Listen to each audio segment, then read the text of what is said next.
entrando novamente aqui na live. Vou enviar o convite para o mestre Edgar para a gente fazer um bate-papo. Estou te enviando o convite novamente, mestre, e para a Jéssica também.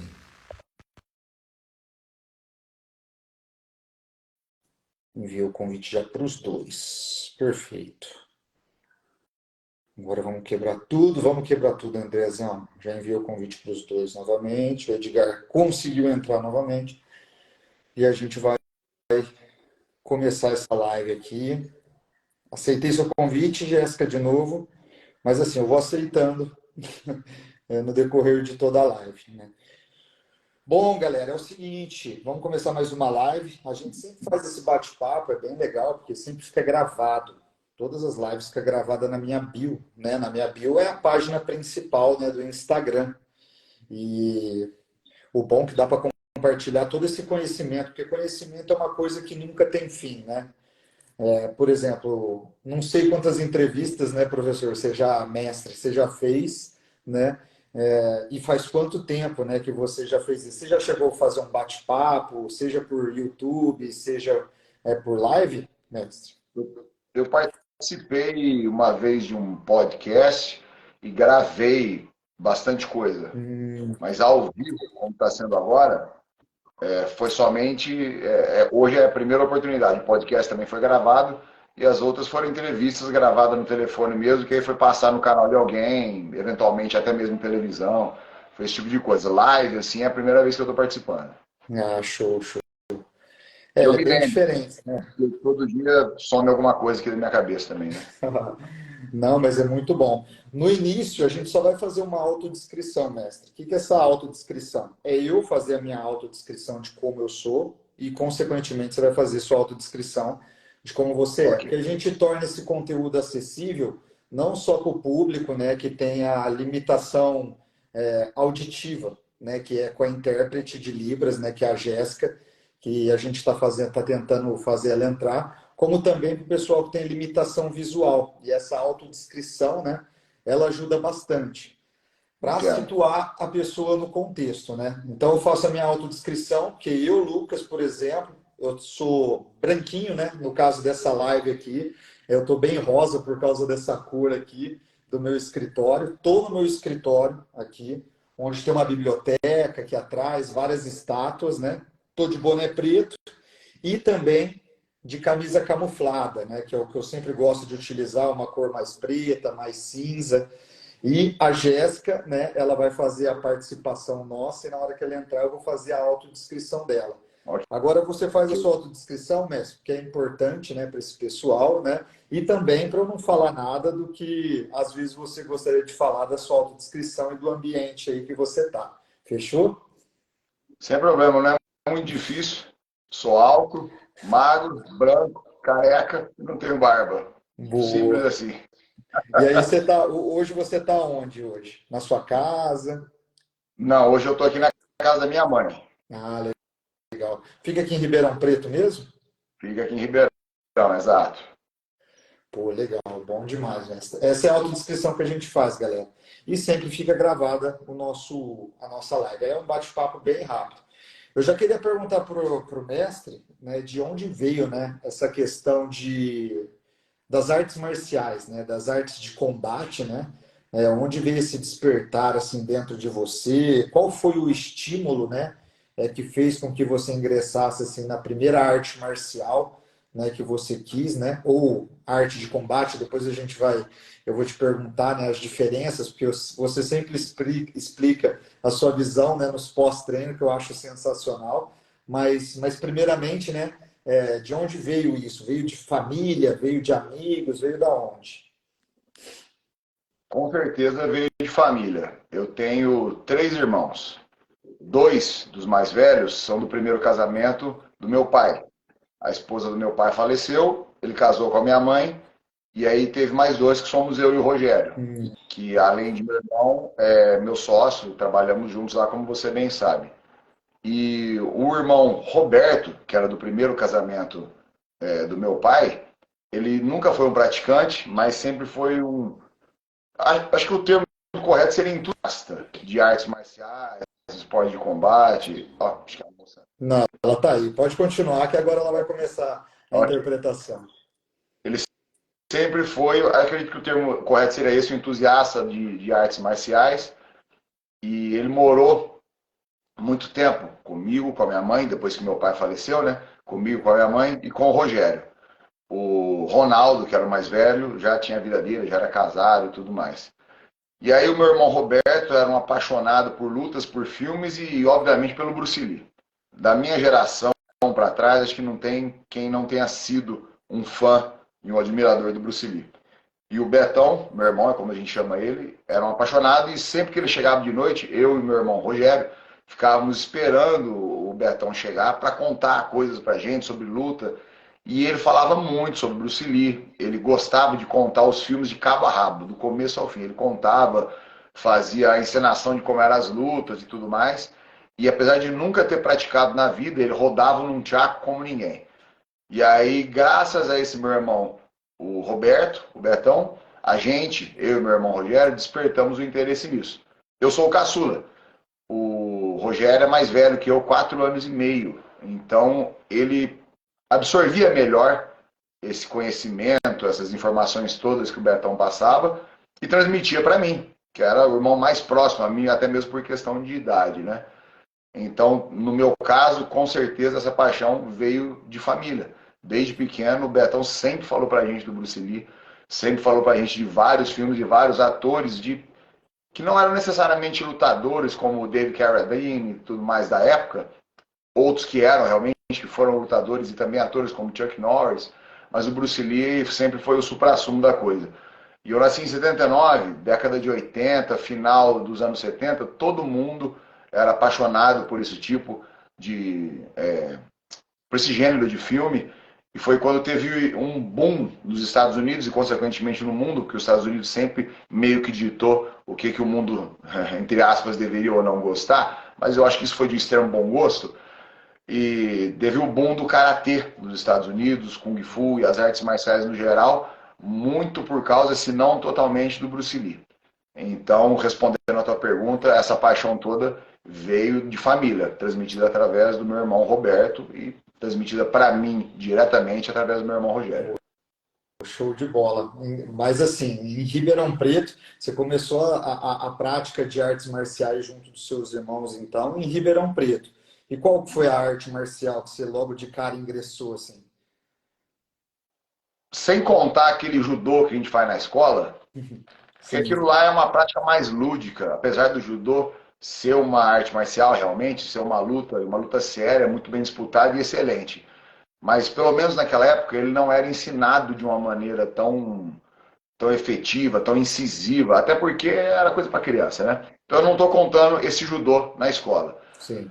A partir daí, quando eu comecei a levar a luta um pouco mais a sério, foi quando eu comecei na prática do taekwondo, que se eu não me engano foi com meus 10 anos de idade. E aí eu fui levando a coisa mais a sério e eu não lembro exatamente se 15 ou 16, lá para 93 por aí, eu conheci o jiu-jitsu. Se eu não me engano, o primeiro UFC foi em 93, se não me falha a memória. E aí todo mundo falando de Royce Gracie e tudo mais. E eu não gostava daquilo, eu só gostava de soco, chute, não gostava de luta agarrada. E aí eu procurei o jiu-jitsu a partir dali, numas férias escolares. Falei, nesses 2 meses eu vou treinar esse tal de jiu-jitsu aí que todo mundo fala, vou ver qual é que é esse negócio. Me apaixonei pelo jiu-jitsu e dali em diante eu comecei a seguir carreira em outras artes marciais que não só o jiu-jitsu. Eu já visava ser um lutador de vale tudo, que posteriormente viria a se chamar MMA. Mas respondendo a pergunta, a primeira arte marcial que eu tive contato de maneira séria, querendo render, realmente foi o taekwondo. Pô, legal. E qual foi, quem foi seu mestre aqui em Ribeirão Preto, tudo? Ele tá ainda em Ribeirão Preto, não tá mais? Não tá mais, foi o Gabarra, quando eu comecei Hum, no taekwondo. E aí depois no jiu-jitsu, o meu mestre, que me formou na faixa preta também, é o Leandro Souza, também não está mais aqui em Ribeirão Preto. Hoje ele mora em Goiânia, mas a gente ainda tem contato e fazemos as graduações. Inclusive, há uma semana para trás ele estava aqui, porque teve uma cerimônia de graduação do jiu-jitsu, do Muay Thai, que a gente trabalha com isso também. Então eu tenho bastante contato com o meu mestre Leandro também. Ah, e nesse meio tempo, eu esqueci de falar, eu fui praticante de capoeira também.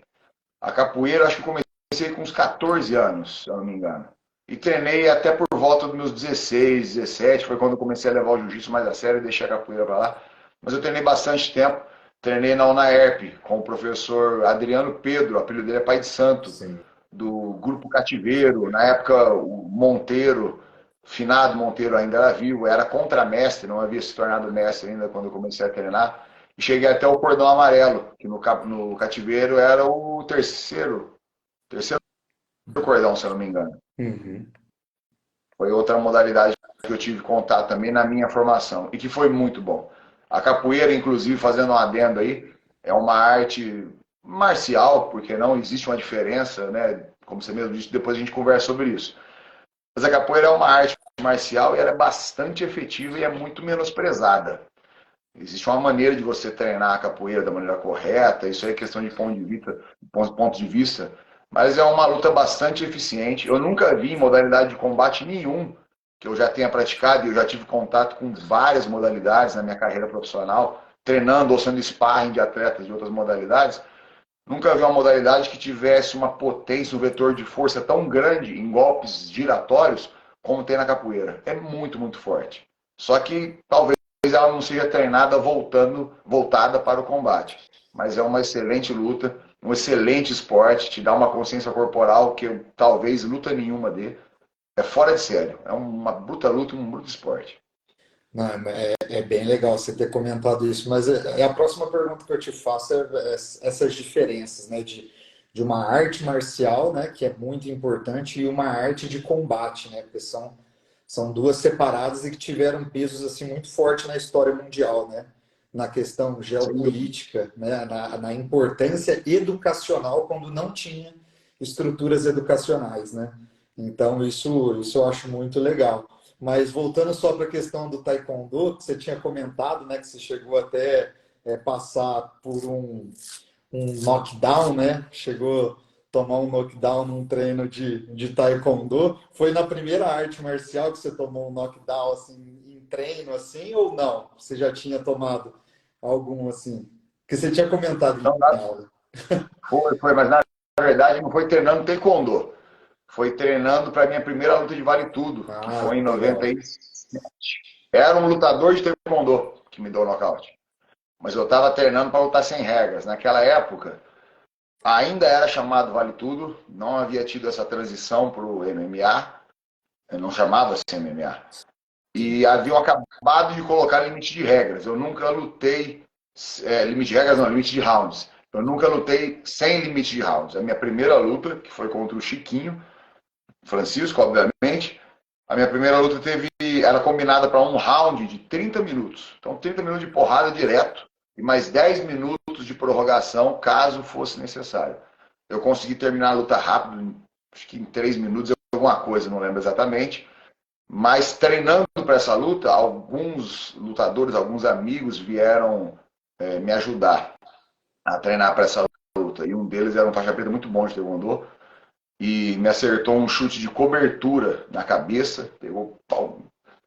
Eu caí e só fui perceber que havia sido nocauteado quando eu estava acordando. Achei que eu tivesse morrido naquele chute. Aliás, ele achou que eu tivesse morrido, ele estava se lamentando no canto da cama, fez uma puta de uma bicuda na cabeça e treinando para uma luta de vale tudo, que depois viria a se chamar MMA. Mas nessa disputa aí, não havia luvas ainda, a gente lutava sem luvas e não havia regras, vamos dizer. Tanto que na filmagem, e essa luta dá para encontrar no YouTube, tem um highlight lá, e tem uma luta em preto e branco. Não porque não existia televisão a cor da época, mas porque a filmagem, por algum motivo, saiu em preto e branco. Isso Sim. foi em 97. Ele chega a dar alguns socos na minha genitália, só que eu estou de coquilho, eu nem percebi na hora. Isso aí a gente só vê na filmagem. Então valia tudo, só não valia dedo no olho, mordida, dedo na boca, nariz, esse tipo de coisa. Isso não valia. Agora de resto valia tudo. Mas o nocaute foi com um lutador de taekwondo, mas treinando para uma disputa de vale tudo. Ah, bem legal você ter comentado isso, porque eu não tinha percebido. Eu achei que foi quando você tinha ingressado no Não, Taekwondo. a gente conversa bastante coisa lá no final da hora, é natural que a gente se perca em uma informação ou outra, mas a história faz daí. Eu lembro da gente conversando, tendo esse papo aí. Legal. E fala pra galera um pouquinho essa questão, essa diferença, sabe? Porque trazendo esse caso aí, por exemplo, do nocaute, é legal trazer, porque é uma experiência própria, né, que você passou como lutador, né? E agora Sim. com essa pergunta, né, na sua visão, né, por exemplo, qual que é a diferença que você faz de uma arte hoje que é bem marcial e não de combate, e uma arte de combate, né, que às vezes não é tão num aspecto arte marcial, né? Faz essa diferença, porque eu mesmo nunca tinha ouvido essa diferença por parte de algum mestre, né? O que eu costumo explicar bastante durante as aulas, e você presencia isso, é que existe essa diferença, como você bem falou, entre uma arte marcial e um esporte de combate. Não são necessariamente a mesma coisa. Esse sufixo marcial conota algo para guerra, algo militar ou algo do tipo.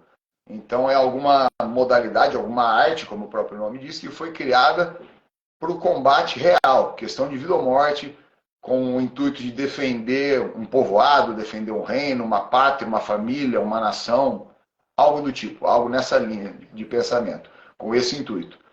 O esporte de combate é uma, é uma criação já feita desde o seu início, com regras, para literalmente ser um esporte. Colocar duas pessoas para disputarem, dentro de algumas regras pré-estabelecidas, e ver quem consegue se destacar dentro daquela proposta. Então, para ficar mais palpável, um exemplo prático é o boxe. O boxe nunca foi uma arte marcial. Quando surgiu lá atrás, na Grécia, chamava-se pugilato, se eu não me engano esse era o Uhum. nome. Até poderia ter sido criado como uma arte marcial, mas o boxe inglês, que é o boxe como a gente conhece, ele foi criado já como esporte de combate. Desde o começo havia número de rounds, desde o começo havia um árbitro central, a pontuação veio a aparecer depois, mas existia um controle, que eu quero dizer é que já era feito num ambiente controlado. Isso é um esporte de combate. Uma arte marcial, na sua íntegra, seria, por exemplo, o karatê. O karatê tradicional, o Shotokan. O Shotokan foi criado como uma arte de guerra, realmente. Posteriormente, ele foi transformado num esporte de combate. Tiraram algumas regras. Você pode bater com tal intensidade, não pode bater com outra, pode encaixar tal golpe em tal lugar, não pode encaixar outro. E foi transformando, tirando algumas coisas e virando um esporte de combate. Muitas vezes essa transição de uma arte marcial para um esporte de combate faz com que a modalidade perca muito da sua eficácia numa situação de defesa pessoal. É o que, na minha opinião, isso é uma visão particular, é o que, na minha opinião, tem acontecido muito com o jiu-jitsu brasileiro. O jiu-jitsu sempre foi uma potência. Sempre foi, sempre. Sempre foi tido como uma luta mais eficaz em se tratando de estilo contra estilo. Um estilo só. E hoje em dia, devido à vertente esportiva do jiu-jitsu, está perdendo um pouco isso. Na minha época, eu peguei a faixa preta em jiu-jitsu em 2001. Anos 90, eu comecei o jiu-jitsu, se eu não me engano, em 94, 95, por aí. Nessa época, com faixa preta de jiu-jitsu, era um cara temido. Você sabia que ia ter problema com o cara se você se engalfinhasse por algum motivo. Então, qualquer lugar que você tivesse, chegava numa boate, sei lá, entrava um cara lá, o cara com a orelha arrebentada, falou, fulano é faixa preta de jiu-jitsu. Poxa, esse cara aí é um problema.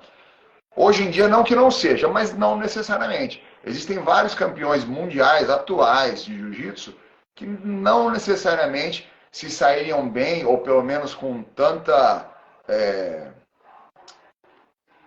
dominância num combate de rua, num combate sem regras como era antigamente, não porque o jiu-jitsu perdeu a eficácia, mas porque está sendo dado uma atenção muito grande ao lado esportivo, e isso não é ruim, eu não estou criticando, não estou falando que isso é ruim, mas está se transformando numa outra vertente. Então, hoje em dia, se a gente ainda não tem, em breve teremos uma vertente do jiu-jitsu esportivo e o jiu-jitsu de combate.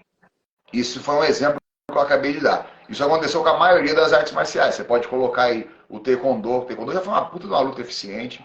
Luta, realmente, combate, pancada. Muito eficiente. O Karatê, o Aikido e o próprio Jiu-Jitsu.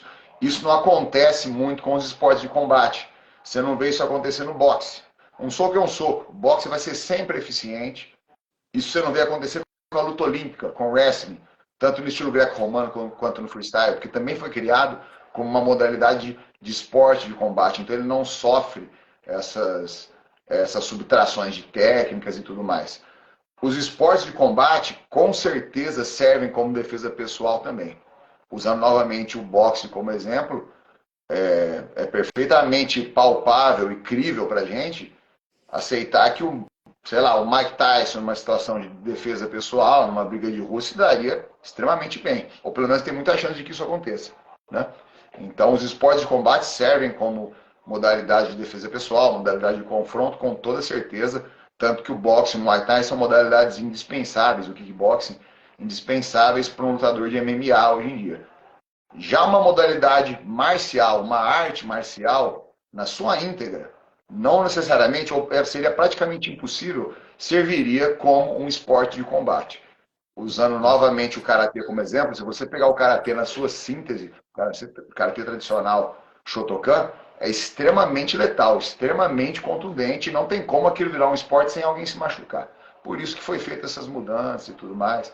Então, como eu falei, não é necessariamente perdão, não é algo necessariamente prejudicial, pejorativo. É somente uma questão de ponto de vista. Artes marciais e esportes de combate, existe uma diferença bastante determinante entre as duas coisas. E é muito interessante tudo isso que você pontuou, né? Porque foi muito, muito legal, muito certo tudo que você falou, né? Até porque esse termo, né, artes marciais, igual você levantou, né, da época de que cada uma foi criada, era um modo totalmente diferente de se praticar a própria guerra, né? Sim. Até porque o acesso à informação eram outros.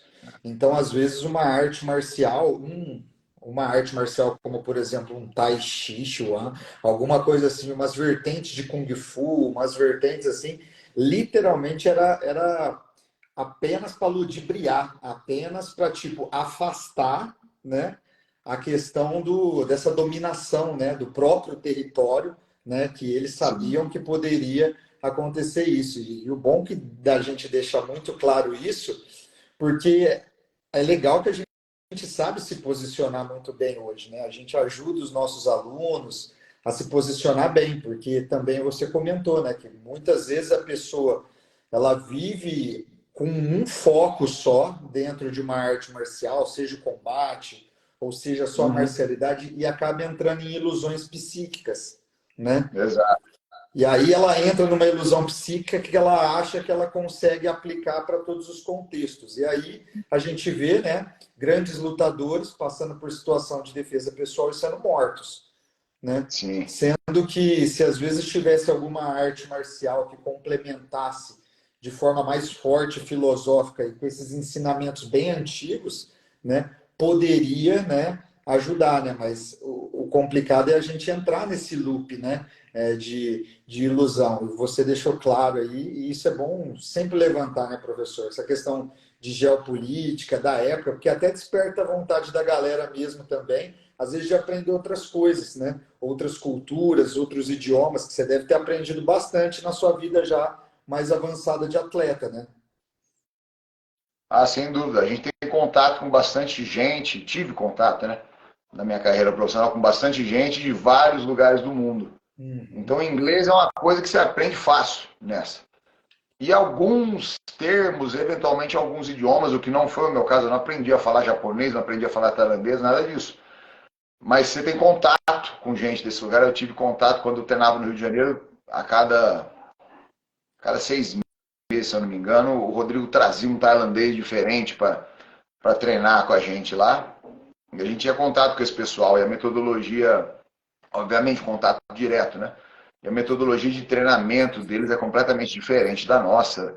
Então você aprende a se comunicar mesmo sem aprender o idioma, porque é difícil pra caramba Não. aprender o idioma deles, mas você aprende a se comunicar de certa forma, questão de linguagem corporal, a maneira como você deve se portar e se postar perante um sujeito de outro país, com outra cultura e tudo mais. E é interessante, voltando um pouquinho do que você falou, que essas viagens que algumas pessoas fazem em relação ainda à arte marcial e esporte de combate, é bastante importante e pertinente pontuar que a gente não deve cometer esse erro, cara. vida real e esporte são duas coisas completamente diferentes. Eu posso ser um leão em cima do ringue ou dentro de um cage, que numa questão de vida ou morte na rua, um assalto a mão armada, com faca, com arma branca, a gente não deve confundir as duas coisas. Você ser um atleta de um esporte de combate, ser competitivo, um nocauteador, um pegador dentro de um ringue é completamente diferente de uma situação real na rua onde sua vida está em jogo, onde não tem regras, onde vale paulada, vale pedrada e não tem esse negócio de hombridade, não tem esse negócio de honra. Bate na nuca, pega pelas costas, bate na coluna. É uma realidade completamente diferente. Foi interessante você pontuar isso aí, que é importante que as pessoas saibam. Ninguém é Superman. O cara passa a treinar, se gradua faixa preta em alguma coisa, vira profissional em outra e acha que está seguro na rua e seguro em qualquer lugar e tem 100% de confiança nele próprio. É interessante que você tenha autoconfiança, mas é interessante que você tenha uma visão, uma perspectiva ampla da realidade e saiba entrar e sair de situações da melhor maneira possível. E muitas vezes a melhor maneira possível é evitando o confronto e muitas vezes fazendo o papel do que algumas pessoas chamariam de, sei lá, um frouxo, um bunda mole, porque saiu correndo. Cara, você está vivo. Você está com a tua vida em dia aí, foi para tua casa, são e salvo, e é isso que vale no final do dia. Isso é muito importante. E você comentou, né, no começo, né, do Bruce Lee, né? Nossa, é uma pessoa que deixou tanta mensagem que hoje elas são mais atuais que qualquer outra coisa.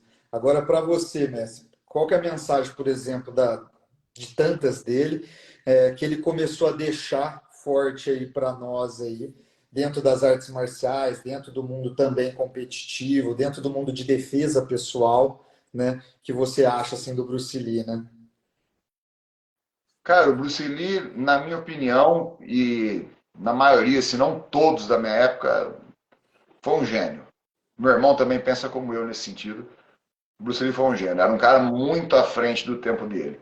Ele não foi um lutador, lutador que eu digo, uma pessoa que subiu no ringue várias vezes, né, lutou pra caramba, nesse sentido.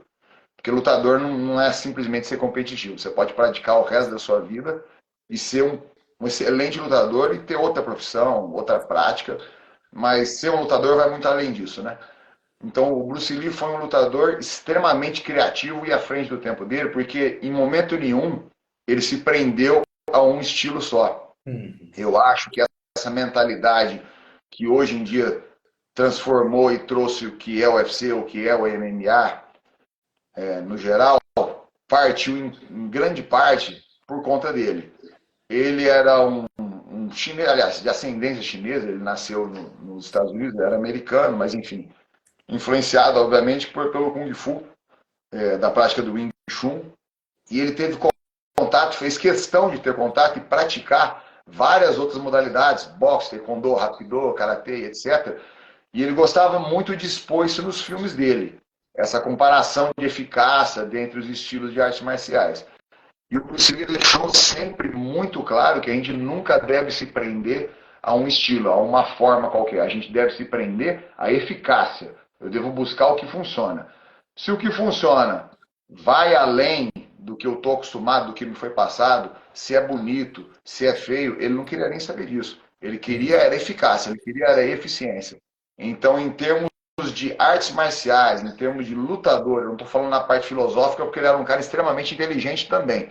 Tem várias outras valências do Bruce Lee que dá para ser comentada, e é por isso que o cara era um gênio. Ele não se limitava só a soco e chute, não. Mas, ficando só nesse aspecto, a parte marcial, a parte do esporte de combate, ele foi um gênio, respondendo a sua pergunta, principalmente porque não se ateve a somente um estilo praticado. Praticou vários, fez um crossover de tudo que existia à mão naquela época e foi o nome que foi, não à toa, né? O legal dessa mensagem, vou ficar em cima só dessa mensagem que você falou, o legal dessa mensagem é o que tem por trás mais profundamente ainda, porque a gente sabe que tudo é profundidade, né, e tudo tem graus, né? Mais profundamente disso, né, que por mais, né, que na época ele tenha feito esse crossover com a intenção, né, de trazer o que é eficiente, independente se é bonito ou se é feio, para uma luta de defesa pessoal, né?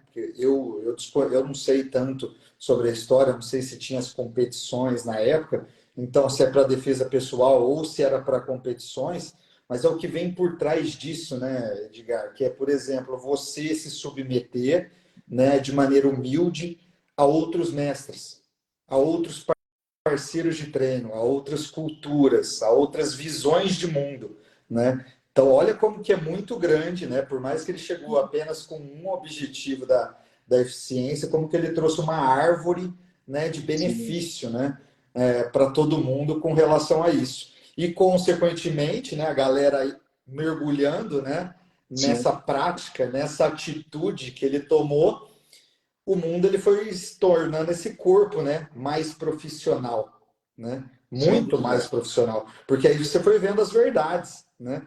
É, Uma pergunta que fica em cima disso, né, que eu gostaria de fazer para você, porque o tempo ele está passando voando, é a questão de que se hoje, por exemplo, né, na sua visão, faz link com isso, que se sim. hoje, por exemplo, um atleta ele consegue, né, chegar a níveis nacionais e principalmente mundiais, sem ter essa mentalidade, principalmente para com profissionais da saúde, sabe? Sem ter aquela visão de que tipo precisa se ter uma equipe de multiprofissionais, né, por trás para estar conseguindo, né, atingir esses títulos assim maiores, né? Ah, sem dúvida. Hoje em dia, em especial, né? Isso eu acho que é um pré-requisito. Cada vez mais, conforme o tempo vai passando, o material humano, a vontade, a raça, a perseverança, a fibra do cara, vai sendo menos determinante em relação ao ponto onde ele quer chegar. Antigamente, se você tinha raça, se você tivesse culhão, né? Isso aí já bastava em 70, 80% do caminho. Hoje em dia, eu creio, essa é a minha opinião, que é mais fácil você transformar uma pessoa num campeão se ele tiver 40% de vontade, de raça, e os outros 60% de infraestrutura e apoio, do que o contrário. Não basta mais hoje em dia o cara ter um coração de leão, ele tem que ter um acompanhamento nutricional, acompanhamento psicológico, patrocinadores, infraestrutura para poder treinar, um corpo de sparrings. Mudou muito a mentalidade de treinamento hoje em dia dentro das lutas. Até mesmo da maneira como elas são marcadas, combinadas os combates, isso tudo, essa dinâmica toda, está bem moderna. Eu não sei se isso é bom ou se é ruim. Sei lá, acredito que a médio e longo prazo seja bom, seja melhor para o esporte, porque está ligado diretamente a entretenimento, e entretenimento envolve várias outras vertentes que não só o rendimento do cara dentro do ringue, dentro do tatame, seja lá onde for. Então tem muitos profissionais hoje em dia que são indispensáveis na carreira, no desenvolvimento de um atleta, muito mais do que simplesmente a vontade dele de vencer e o tanto que ele se doa nos treinos, como era antigamente, né? Isso é verdade. A gente vê hoje, a gente sente na pele, né, hoje como isso faz uma diferença gritante, né? A gente chega, por exemplo, eu, faixa azul de jiu-jitsu, né? Chega num treino, né, e vê a diferença como é, né? Quando você encontra 10 faixas pretas para treinar com você, 2 metros de altura, mais de 150 quilos. Aí você fala, bom, né? É tempo ruim o tempo inteiro, né? Que a gente vai ter que passar. E isso eu trago esse exemplo, porque é o meu exemplo, mas você também pode dar muitos exemplos de que, meu, a valência física hoje, né? Porque tem até aquela questão, né, que eu vi num podcast legal, foi um dos Gracies comentando, né, sobre aquela frase que eles falavam muito, né, que o jiu-jitsu, né, ele pode ser praticado, ele pode trazer o controle, né, da pessoa, com qualquer tipo de pessoa. E eles estavam querendo trazer o exemplo de que era de um lutador de jiu-jitsu, pode ser que tenha um certo tempo de jiu-jitsu, porque precisa de um mínimo de tempo, né, Sim, para com um leigo, né? Porque sim. hoje isso no esporte, faixa contra faixa, categoria contra categoria, hoje pesa muito essas valências físicas e multiprofissionais, né? Sem dúvida. Se eu não me engano, foi o próprio Hélio. Se não foi ele, foi o Carlos. Acho que foi o Hélio que falou Uhum. que o jiu-jitsu não foi criado para você bater em qualquer pessoa, necessariamente. Mas principalmente para você não apanhar. Então, como é que eu vou dizer um exemplo mais palpável? mais prático. Um cara leve, fraco fisicamente, que sabe jiu-jitsu, não necessariamente ele vai bater num cara muito maior, muito mais forte, mas uma disparidade muito grande de tamanho e força. Mas ele, no mínimo, não vai apanhar desse cara. Porque o jiu-jitsu da família Gracie, o jiu-jitsu brasileiro, foi criado com esse intuito. Era algo para defesa pessoal, era realmente combativo, né? E eu achei legal essa pontuação feita, acredito eu que tenha sido pelo Everson, se eu não me engano, Sim. de que o jiu-jitsu serve para você não apanhar porque é uma arte de sobrevivência. Se você pegasse outros estilos de luta, não necessariamente eles seguiam essa linha dinâmica de execução.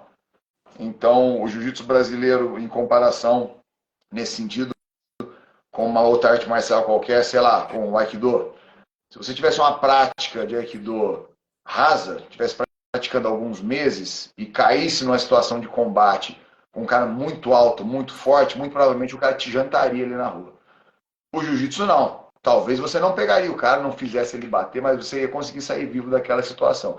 Era esse o principal objetivo do jiu-jitsu Gracie. E eles, a família Gracie no geral, teve e tem um peso tão grande, mas tão grande, que acho que a maioria das pessoas não tem noção da magnitude disso dentro dos esportes de combate do que hoje é o MMA, graças justamente a essa visão.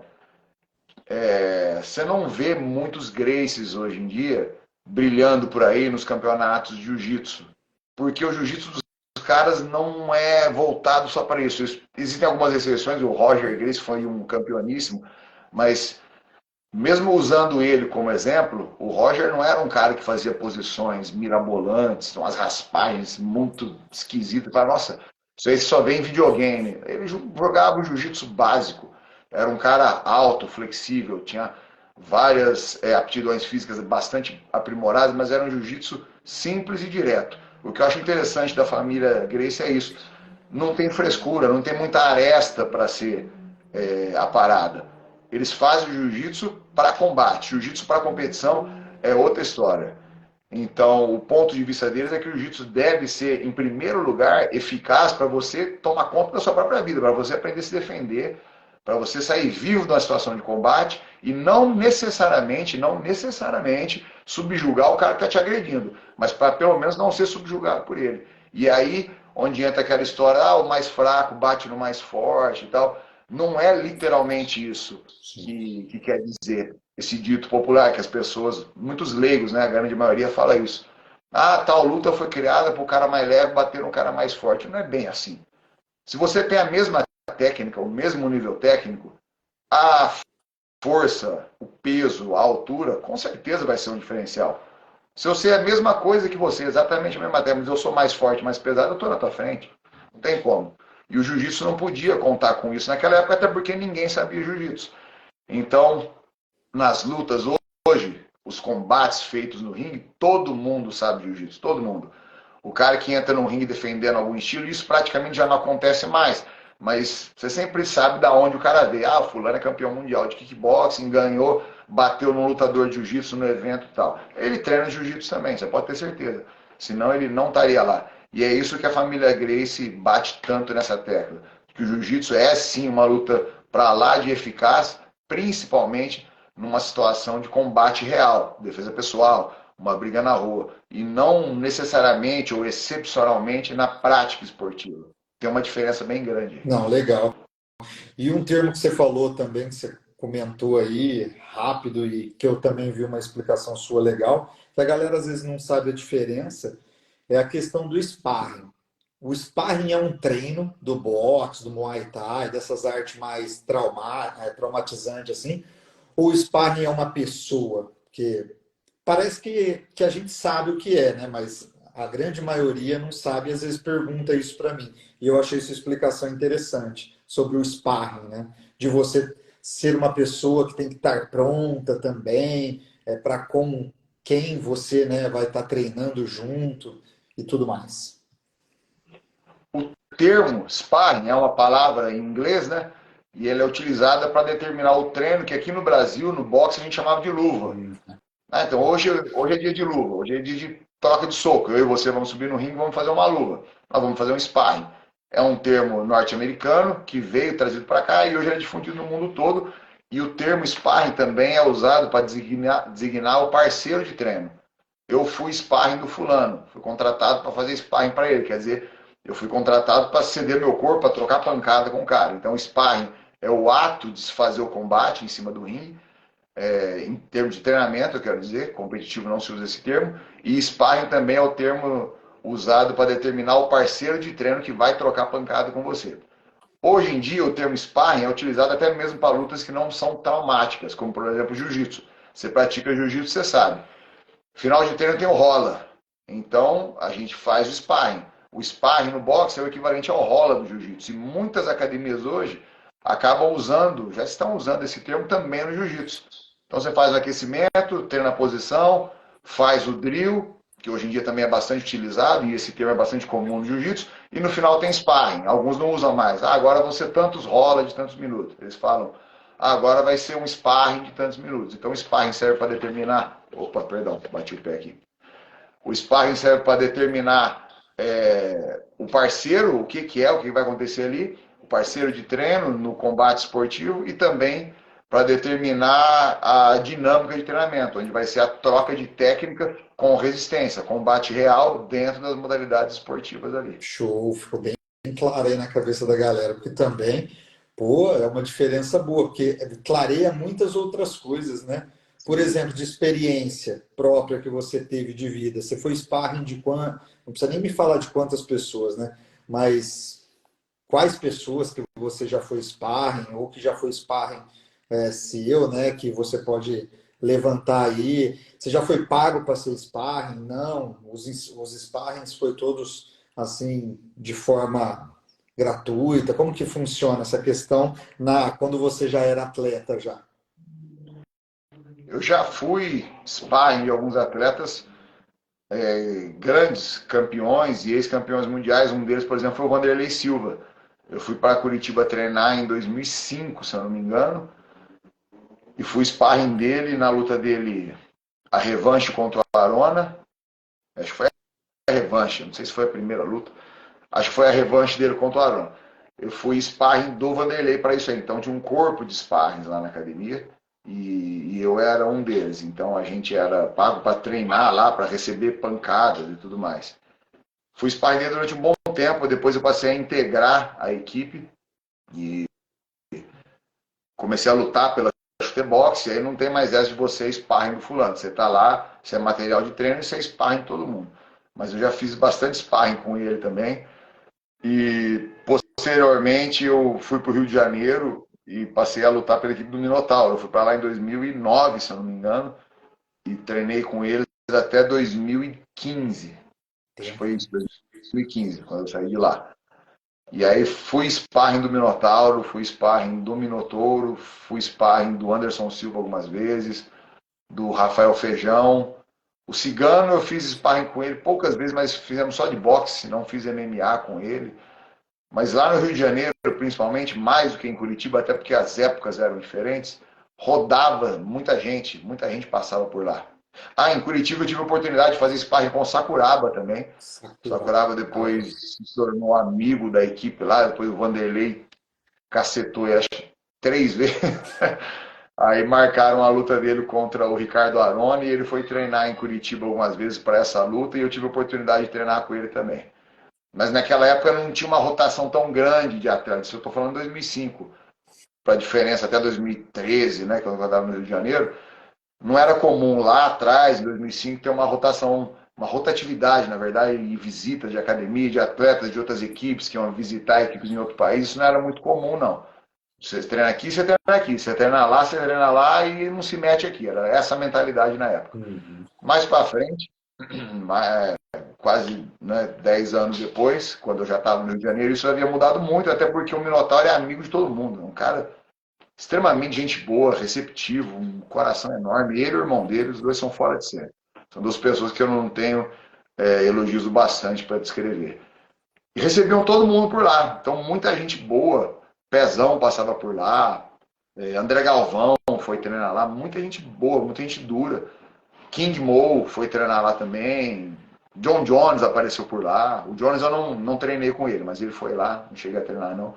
Então, graças a essa andança toda pela minha carreira profissional, eu consegui fazer e ser sparring de bastante gente boa e consegui apanhar de muita gente graúda. Só o nome, galera. Agora eu achei que ia travar a live de tanto nome pesado que você falou. É, muito cara duro, pastor. Falei, Cada vez caramba, só faltou você falar da questão daquela passada que você deu com o Anderson Silva, que você tomou aquele soco de videogame na coxa, Não, o cara, eu nunca vi aquilo, o cara cruzar na coxa da gente. da cruzada na Ele coxa. jogou um cruzado na minha coxa. Ele fez uma combinação em cima, eu bloqueei, ele desceu, eu achei que ele fosse nas minhas pernas, para me dar uma baiana, um dobolé, alguma coisa. Ele, pau, mandou um cruzado por dentro da minha coxa, que foi igual uma paulistinha, doeu pra caramba. Quem que faz isso, cara? Nossa, é bem Eu nunca havia diferente. visto alguém fazer isso e não vi depois alguém repetir algo assim.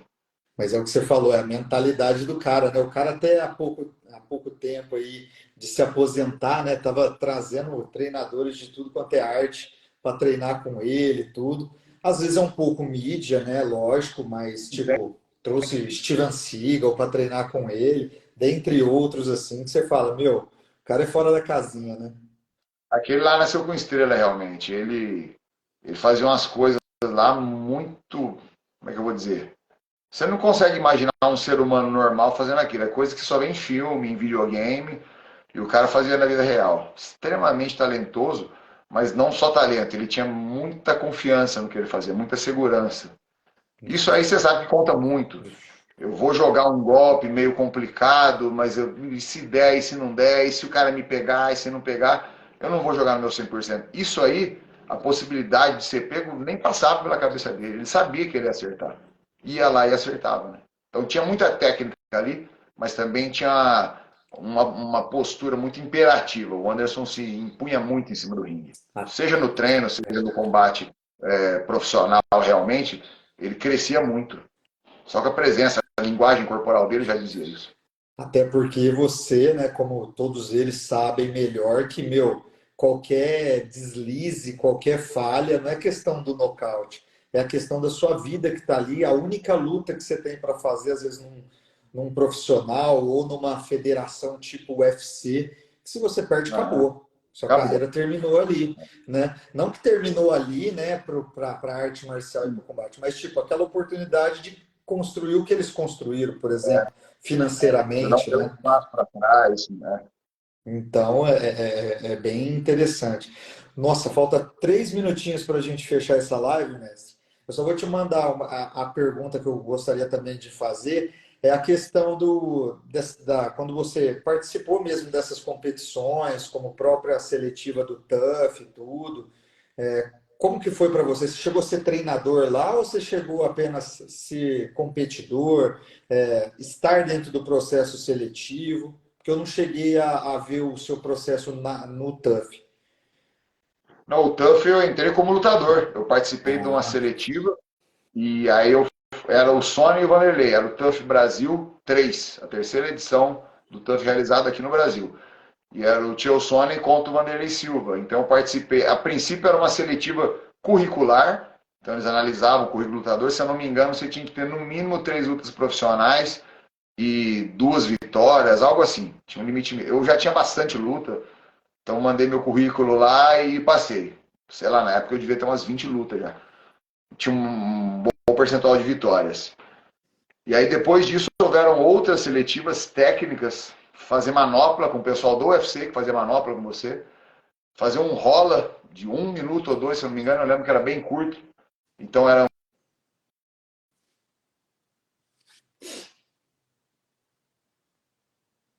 deu um delayzinho aí. uma luta, aí sim, uma luta real de MMA, de entrada para o programa. E foi aí que eu entrei e caí no time do Sony. Mas eu não fui treinador. Inclusive, só fazendo um adendo aqui, quando eu estava lá, um treinador que você teve oportunidade de praticar também, que foi o Chris Wilson, um puta no lutador, um puta sujeito, um puta professor, foi chamado pelo Sonnen lá para passar alguns dias treinando a gente lá. Eu já conheci ele daqui de Ribeirão, o Cris já treinamos juntos no Rio de Janeiro, treinamos juntos muito tempo aqui em Ribeirão também. Já me ajudou demais, treinando, trocando porrada comigo, fazendo corner para mim, inclusive. E eu tava lá na casa do UFC, de repente o Sônia, eu trouxe um convidado, um amigo meu aqui, entra o Cris. O cara participou de um dia de programa lá também e deu um treino pra gente. Mas eu não fui treinador, eu fui atleta, fui lutador. Você chegou a fazer quantas lutas no TUF? No TUF eu fiz duas, ganhei uma e perdi a outra pro cara de sapato. Entendi. Veio a ser o campeão. Legal. Só curiosidade, como é que foi a que você perdeu? Técnica, nocaute técnico, Cara, eu não não? via, tem por aí YouTube, não sei, mas eu não vi a cor da bola. Até hoje eu tô procurando onde é que tá a mão do cara de sapato. Boa. Uma luta meio frustrante, porque eu achava que ele não ia querer trocar soco comigo. Eu tava com uma técnica de boxe bastante comentada lá dentro da casa e eu acreditei nisso. Falei, ele não vai querer trocar soco comigo. Ele é faixa preta de jiu-jitsu também, como eu, mas ele, né, muito além de mim. Ele foi campeão do mundo de jiu-jitsu. Mas a gente tava falando de MMA, sem kimono, pancada. Ele não vai querer trocar soco comigo. Do lado dele, no corner dele, eles traçaram a estratégia perfeita, baseada em cima do que eles achavam que eu estaria pensando, que era justamente isso. Ó, ele acha que você não vai trocar com ele, então ele vai se descuidar em pé, você mete uma mão nele porque vai entrar. Ele não está esperando que você queira boxear com ele. E foi exatamente o que eu pensei. Isso tudo que eu estou te falando foi o que ele me falou depois. Que eles traçaram essa estratégia. E não deu outra. Eu entrei com a mão até um pouco mais baixa, já pronto para fazer um sprawl, se ele tentasse me derrubar, e poder meter a mão nele. Ele fintou a queda, eu acreditei, ele entrou a mão, de repente eu estou acordando. Eu não vi mais o que aconteceu. Aí é show, né? Porque aí é a experiência que fica, né? Pois é, cara. Se eu tivesse tomado um pau de 3 rounds sem parar, teria sido menos frustrante do que ser nocauteado da maneira como eu fui. Muitas pessoas falaram, aquilo lá foi um golpe de sorte, porque você não lutou. E realmente eu não lutei. Mas não tem golpe de sorte ele não, cara. Ele treinou para fazer aquilo. Eu acabei de falar que ele traçou essa estratégia. Ele fez aquilo, ele tem a mão pesada. Então, sorte acontece, sorte entre aspas, acontece quando eu erro e você acerta. Não Isso. basta eu errar. O cara tem o tempo dele também de acerto. Então é mérito 100% dele. Não teve sorte ali, não. Pô, legal, mestre. Bom, falta um minuto, a live ela acaba desligando, né, galera? E fica salva na nossa bio. Eu achei, assim, uma live surreal. Eu até mandei pro Cris, né? O Cris curtiu, né, o folder da live. Eu Esse, espero que ele esse também aceite o convite. Não sei como que ele está agora lá nos Estados Unidos, porque ele estava atrás de trabalhos, novas coisas, né? Com o idioma, né? Inglês lá e possivelmente também o português.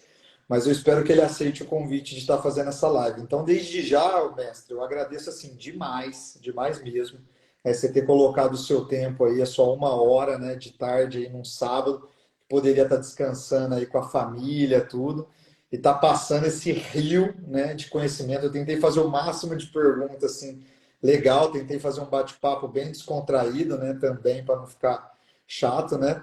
Mas agradeço demais você ter aceito esse meu convite aí como profissional da saúde, ter chamado você, né? E a Jéssica, né, ter feito essa tradução para nós aí, tornando acessível aí para todo uma classe aí de pessoas assim que é o que eu falo em toda a live, o coração deles também não cabe dentro deles. Fechou, mestre? Muito obrigado. essa oportunidade e tô ficando velho, lutador quando ficar velho tem muita história para falar e eu gosto de contar isso aí, gosto de bater esses papos, você sabe disso. Então agradeço muito a oportunidade, o carinho de todos que assistiram aí. Beijão para todos vocês. Obrigado mais uma vez, meu irmão. Fico muito grato. Fechou, fechou. Galera, compartilha demais esse conhecimento que é sempre bom. Boa tarde aí para todos. Descansem, comem. Vamos que vamos, vamos bagunçar e vamos para cima. Até a próxima live aí. Tchau, tchau, Jéssica. Muito obrigada, viu? Valeu, Lucão. Valeu, Um Jéssica. Um abraço. beijão para vocês. Obrigado.